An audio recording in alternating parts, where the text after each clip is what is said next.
Morning to all. Golden rules of debit and credit for different accounts हा आपण part आज इथे बघणार आहोत. या आधीच्या लेक्चरमध्ये आपण डिफरंट टाइप्सची अकाउंट्स बघितली आणि त्या पर्सनल अकाउंट, रिअल अकाउंट आणि नॉमिनल अकाउंट हे 3 टाइप्स आपण बघितले. या तिन्हीमध्ये कोणकोणते अकाउंट्स इन्क्लूड होतात ते बघितलेलं आहे. तर या आधीच्या व्हिडिओ ज्या स्टुडंटनी बघितला नसेल त्यांनी तो आधी फर्स्टली बघा, त्यानंतर हा बघा. मला हा पुढचा पार्ट आहे तो लक्षात येईल. आणि जे स्टुडंट नवीन आहेत तर त्यांनी प्लीज चॅनलला लाईक करा, सबस्क्राईब करा आणि तुमच्या फ्रेंड्सना शेअर सुद्धा करा. पण हे टाइप्स बघितले, पर्सनल अकाउंट, रिअल अकाउंट आणि नॉमिनल अकाउंट. कोणकोणत्या अकाउंटला आपण पर्सनल अकाउंट कशाला म्हणतो, रिअल अकाउंट कशाला म्हणतो आणि नॉमिनल अकाउंट कशाला म्हणतो हे आपण याआधी बघितलेलं आहे. तर आता बघा, डेबिट आपण या अकाउंट्समध्ये आपण डेबिट कधी द्यायचं आणि क्रेडिट कधी द्यायचं ते आपण आता इथे बघणार आहोत. त्याचे रूल्स काय आहेत. तर डेबिट द्यायचं किंवा क्रेडिट द्यायचं, आपल्याला वाटलं की याला डेबिट देऊया म्हणजे आपण त्याला डेबिट द्यायचं असं करू शकतो का आपण? तर नाही. तर ते डेबिट देण्याचे किंवा क्रेडिट देण्याचे रूल्स आहेत आणि त्या रूल्सनुसारच आपल्याला ते करावं लागणार आहे. तर फर्स्टली आपण बघूया पर्सनल अकाउंट्स. तर पर्सनल अकाउंट्समध्ये डेबिट आपण केव्हा देणार, तर डेबिट ते रिसिव्हर आणि क्रेडिट ते गिव्हर. म्हणजे जो पर्सन आहे घेणारा तर त्याला आपण डेबिट देणार आहोत आणि जो देणारा आहे म्हणजे ज्याच्याकडून वस्तू दुसऱ्याला जाते त्याला आपण क्रेडिट देणार आहोत. आणि रिअल अकाउंटमध्ये बघा, debit what comes in, credit what goes out. म्हणजे डेबिट कोणाला द्यायचं, तर जे आपल्याकडे येतं त्याला आपण डेबिट देणार आहोत आणि जे आपल्याकडून जाणार आहे त्याला आपण क्रेडिट देणार आहोत. आणि नॉमिनल अकाउंटमध्ये बघा, debit all expenses and losses आणि credit all incomes and gains. Debit कोणाला द्यायचं आहे, तर आपले एक्सपेन्सेस किंवा लॉसेस आहेत त्यांना आपण इथे नॉमिनल अकाउंटमध्ये डेबिट देणार आहोत. आणि क्रेडिट कोणाला देणार आहोत, तर जे आपले इन्कम आहेत किंवा गेन आहेत त्याला आपण इथे क्रेडिट देणार आहोत.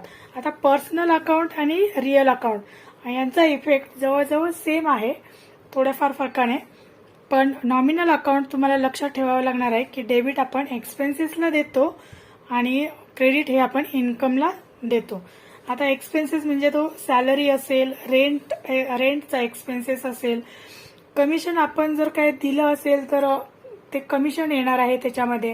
म्हणजे जे असे अकाउंट आहेत ना, या अकाउंट आपण इथे काय करणार आहोत, डेबिट देणार आहोत आणि क्रेडिट कशाला देणार आहोत, तर इन्कमला. समजा आपल्याला कमिशन रिसीव्ह झालं असेल तर आपण त्याला क्रेडिट देणार आहोत. इथे तुम्हाला एक प्रॉब्लेम दिलेला आहे, तो मी तुम्हाला एक्सप्लेन करून दाखवते. Commenced business with cash ₹20,000, purchased goods on credit from Ajay ₹10,000, cash sales ₹7,000, received commission ₹500 and paid rent ₹800. Business with cash. आता कॅश 20,000 कॅशने आपण बिझनेस स्टार्ट केला, बिझनेसमध्ये कॅश आली म्हणून आपण फर्स्ट आता इथे इफेक्ट गेला त्याचा, कॅश कम्स इन. आणि ती कॅश कोणी दिली, तर ती प्रोप्रायटरने दिली म्हणून आपण सेकंड इफेक्टमध्ये घेणार आहोत, प्रोप्रायटर इज गिव्हर. नेक्स्ट बघा, purchase goods on credit from Ajay. आता अजयकडून आपण गुड्स परचेस केलेला आहे पण तो कसा, क्रेडिटवरती केलेला आहे, आपल्याला कॅश मिळालेली नाही. मग परचेस हा काय आहे, एक्सपेन्सेस आहे म्हणून परचेस इज अँड एक्सपेन्सेस आले इथे फर्स्ट इफेक्टमध्ये. आणि सेकंडमध्ये अजय इज गिव्हर, तो गुड्स आपण कोणाकडून घेतलाय, तर अजयकडून, म्हणून अजयकडचा गुड्स हा आपल्याला आलेला आहे त्याच्याकडून गेलेला आहे म्हणून त्याला आपण इथे सेकंड इफेक्ट दिला, क्रेडिट दिलेला आहे. Third, cash sales ₹7,000. आता कॅश सेल्स केला म्हणजे आपल्याकडचा गुड्स गेला, बरोबर ना, पण आपल्याला कॅश मिळालेली आहे म्हणजे कॅश कम्स इन आणि सेल्स इज अँड इन्कम म्हणून सेल्सला आपण क्रेडिट दिलेला आहे. इथे सेल्सकडून गुड्स गेला म्हणून आपण गुड्सला सेकंड इफेक्ट दिलेला आहे. नेक्स्ट बघा, रिसिव्ड कमिशन ₹500. आता आपल्याला कमिशन मिळालेलं आहे तर तुम्हाला नॉमिनल अकाउंटमध्ये जे एक्सपेन्सेस आहेत त्यांना डेबिट देतो आपण आणि जे इन्कम आहे त्याला आपण क्रेडिट देतो. आता आपल्याला रिसिव्ड झालेली आहे कमिशन म्हणजे ते कॅश आपल्याला रिसिव्ह झाली म्हणून कॅश कम्स इन म्हणून त्याला आपण डेबिट दिलं आणि commission received in and income म्हणून त्याला आपण सेकंड इफेक्ट म्हणजे क्रेडिट दिलेला आहे. Paid rent ₹800. आता रेंट आपण पेड केलं, रेंट हा एक्सपेन्सेस आहे, ते नॉमिनल अकाउंट आहे, म्हणून याला आपण या रेंटला काय दिलं, डेबिट दिलेलं आहे. Rent is an expenses and cash goes out, म्हणून त्याला आपण क्रेडिट दिलेलं आहे. आता इथे तेच जे आपण फर्स्ट इफेक्ट आणि सेकंड इफेक्ट म्हणून लिहिलेलं आहे ते इथे त्याने ऍग्रिगेट करून एकत्र करून लिहिलेलं आहे. म्हणजे कॅश कम्स इन, कॅश अकाउंटला कॅश कम्स इन आणि प्रोप्रायटर इज गिव्हर, म्हणून इथे कॅश कम्स इन आणि proprietor is giver. Next purchase is expenditure and Ajay is giver.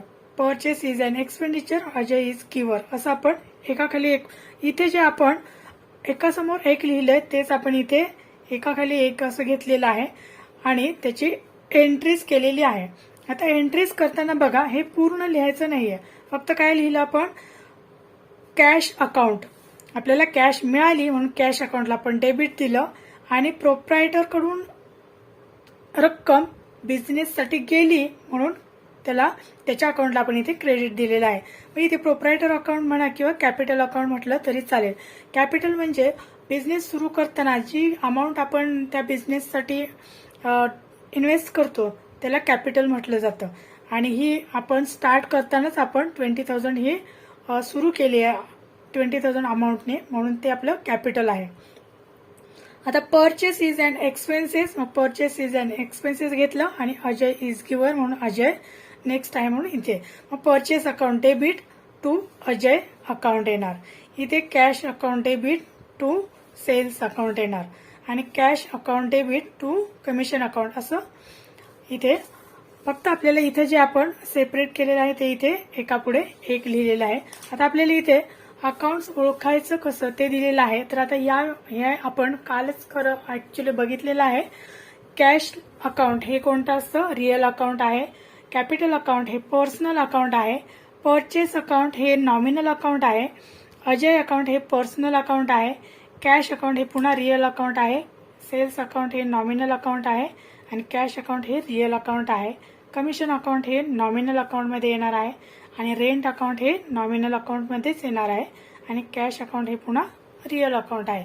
तर इथे हा तुम्हाला एक दुसरा छोटासा प्रॉब्लेम तुम्हाला सॉल्व्ह करायला दिलेला आहे, तर तो मी नोटबुकवरती तुम्हाला सॉल्व्ह करून दाखवते. आता प्रॉब्लेम बघा, started business with cash ₹14,000, purchased machinery on credit from Avinash ₹30,000, purchased goods ₹1,000 from Rita on cash, sold goods to Aniket ₹6,000 on credit, paid salary ₹1,000, sold furniture for ₹3,000.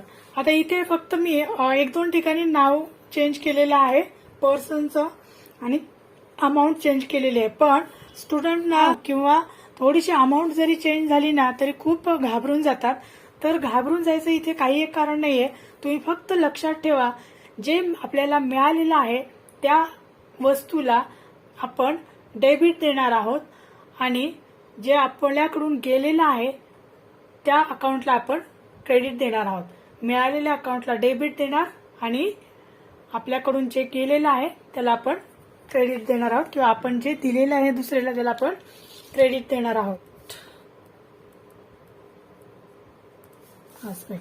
आता फर्स्ट बघा, फर्स्ट काय, started business with cash ₹40,000, म्हणजे आपण business start केलेला आहे 40,000 कॅशने, म्हणजे cash मिळाली बिझनेसला, म्हणजे कॅश कम्स इन येणार इथे,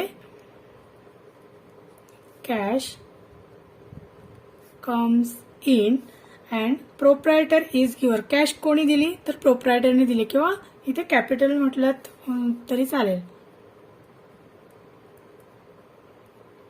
प्रोप्रायटर इज गिव्हर. नेक्स्ट बघा, purchased machinery on credit from Avinash. आता इथे परचेस्ड मशिनरी परचेस केलेली आहे, पण ती कशी केलेली आहे, क्रेडिट वरती परचेस केली, म्हणजे आपण त्यांना पैसे दिलेत का नाही दिले, आपण सध्या ती उधारीवरती परचेस केलेली आहे. हे लक्षात ठेवा, ज्यावेळेस आपल्याकडून कॅश जाते परचेस करताना त्यावेळेस आपण क्रेडिट कोणाला देणार आहोत, कॅशला देणार आहोत, पण इथे आपल्याकडून कॅश आपण अजून दिलेलीच नाहीये, म्हणून आपण ज्याच्याकडून परचेस केलं त्या व्यक्तीला आपण इथे क्रेडिट देणार आहोत किंवा त्याला सेकंड इफेक्ट देणार आहोत. म्हणून आता इथे सेकंड बघा, purchase is and expenses. Purchase is and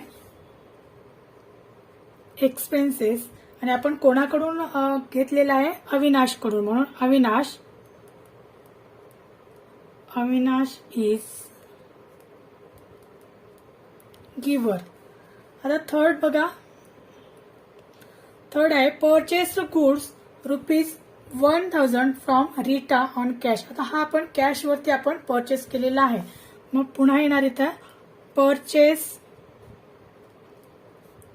is and expenses आणि तो कोणाकडून केलेला आहे, रीटाकडून. पण तो कॅश वरती केला, रीटाकडून केलेला असला तर कॅश वरती केलेला आहे. म्हणून इथे आपण कॅश गोज डाऊन, कारण आपल्याकडून कॅश आपण देऊन तो परचेस केलेला आहे ना, म्हणून कॅश आपल्याकडून गेली, म्हणून त्याला कॅशला आपण सेकंड इफेक्ट देणार आहोत. Cash goes out. आता इथे सुद्धा परचेस केलेला आहे, पण इथे आपण कॅश दिलेलीच नाहीये. म्हणून इथे ज्याच्याकडून आपण परचेस केला त्याचं आपण नाव लिहिलं आणि इथे मात्र आपण कॅश दिलेली आहे, म्हणून कॅश आपल्याकडून गेली, म्हणून आपण कॅश गोज आउट असा आपण सेकंड इफेक्ट घेतला. नेक्स्ट फोर्थ बघा, sold goods to Aniket ₹6000 on credit. आता आपण गुड्स सोल्ड केलेला आहे, पण तो क्रेडिट वरती केलेला आहे, उधारीवरती. म्हणजे अनिकेतने आपल्याला पैसे दिले का, नाही दिले. कारण जर आपण तो कॅश वरती सोल्ड केला असता तर इथे आलं असतं कॅश कम्स इन आणि इथे सेल्स इज अँड इन्कम असं आलं असतं. पण आपल्याला कॅश मिळालेलीच नाहीये, पण तो गुड्स मात्र मिळालेला आहे. कोणाला मिळाला, अनिकेतला मिळालेला आहे. म्हणून आपण इथे म्हणणार आहोत Aniket is receiver. Aniket is receiver आणि sales is an income. Sales is an income. Next बघा, पेड सॅलरी ₹1000. आपण सॅलरी पेड केलेली आहे. आता नॉमिनल अकाउंटमध्ये हे अकाउंट येतं आणि नॉमिनल अकाउंटचे जे एक्सपेन्सेस असतात त्याला आपण काय करतो, डेबिट देतो. मग पेड सॅलरी कशासाठी आपण पेड केलेला आहे, सॅलरीसाठी पेड केलेला आहे. म्हणून सॅलरी ज्या वस्तूसाठी, ज्या गोष्टीसाठी आपण खर्च केलेला आहे तर त्याचं नाव इथे लिहायचं आहे. मग आता इथे सॅलरी दिलेला आहे, इथे रेंट देतील, इथे कमिशन देतील, पेड कमिशन, असं काहीही देऊ शकतात. ते आपण तुम्ही इथे त्याचं नाव लिहायचं आहे. नाव चेंज झालं म्हणून घाबरायचं कारण नाहीये. सॅलरी इज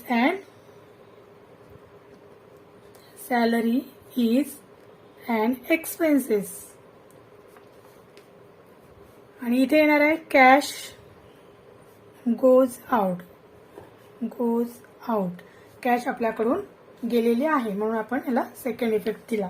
नेक्स्ट आता लास्ट आहे नंबर 6, सोल्ड फर्निचर फॉर ₹3000. आपण फर्निचर सोल्ड केलेलं आहे. आता इथे क्रेडिट दिलेलं नाही, म्हणजे हे कॅश वरती आपण सोल्ड केलेलं आहे. आता इथे सोल्ड केलं म्हणजे आपल्याला कॅश आपल्याकडे आली, कॅश कम्स इन आणि फर्निचर आपल्याकडून केलं, आपण सोल्ड केलं ते, म्हणून फर्निचर अकाउंटला आपण क्रेडिट देणार, म्हणजे त्याला सेकंड इफेक्ट देणार आहोत. Cash comes in and sales is an income.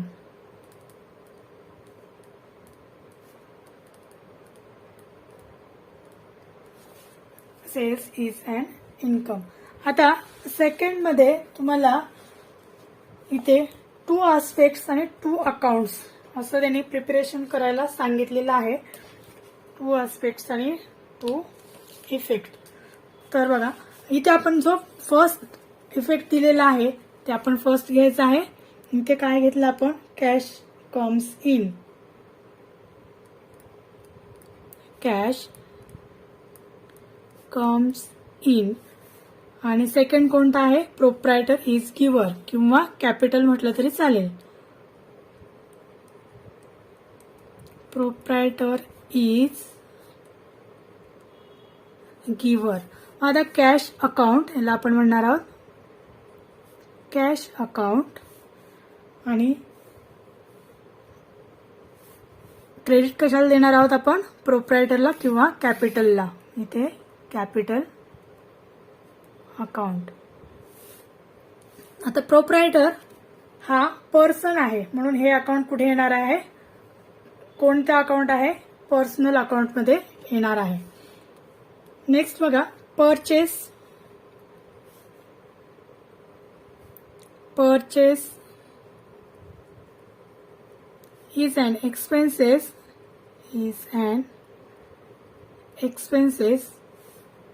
आणि Avinash is giver. Avinash is giver. आता इथे purchase account debit, purchase account आणि Avinash account. Avinash account. Third is purchase. Purchase is an expenses. Cash goes out. Cash goes out. म्हणून purchase account debit हे purchase account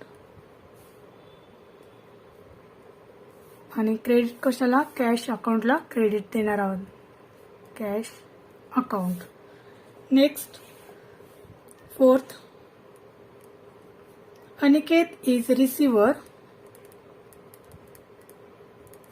Aniket is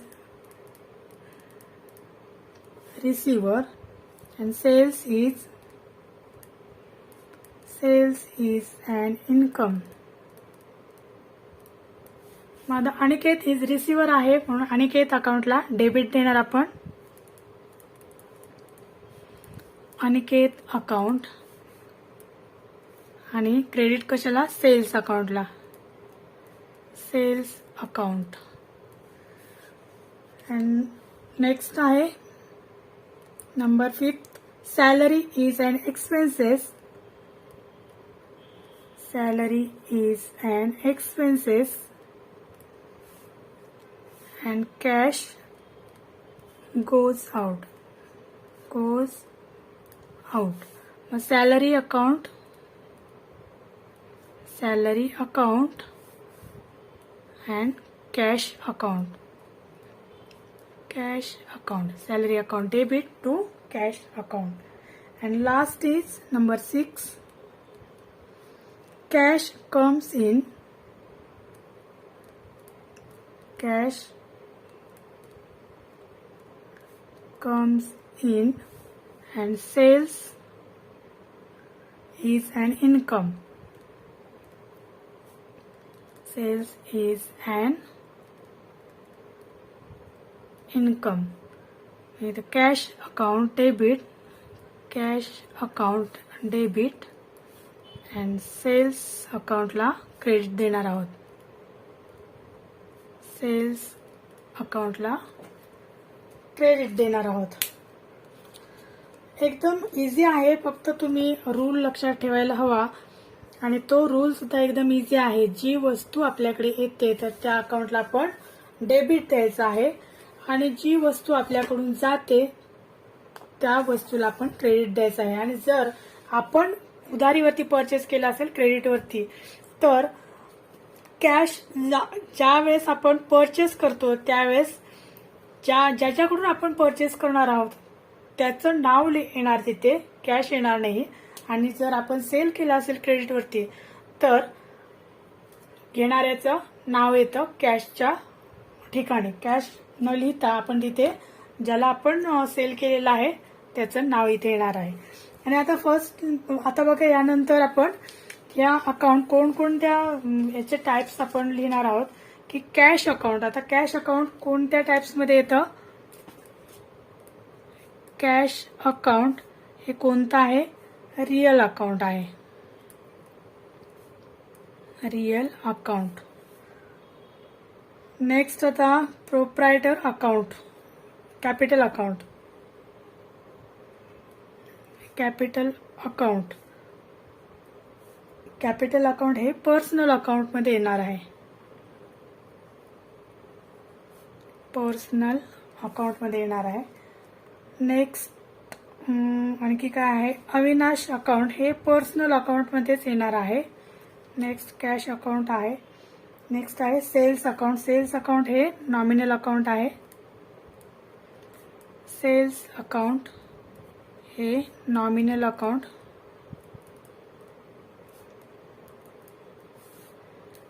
purchase account राहिलं इथे. Purchase account. Purchase account हे सुद्धा nominal अकाउंटमध्ये येणार आहे. Nominal account. Salary account. Salary account हे सुद्धा नॉमिनल अकाउंट आहे.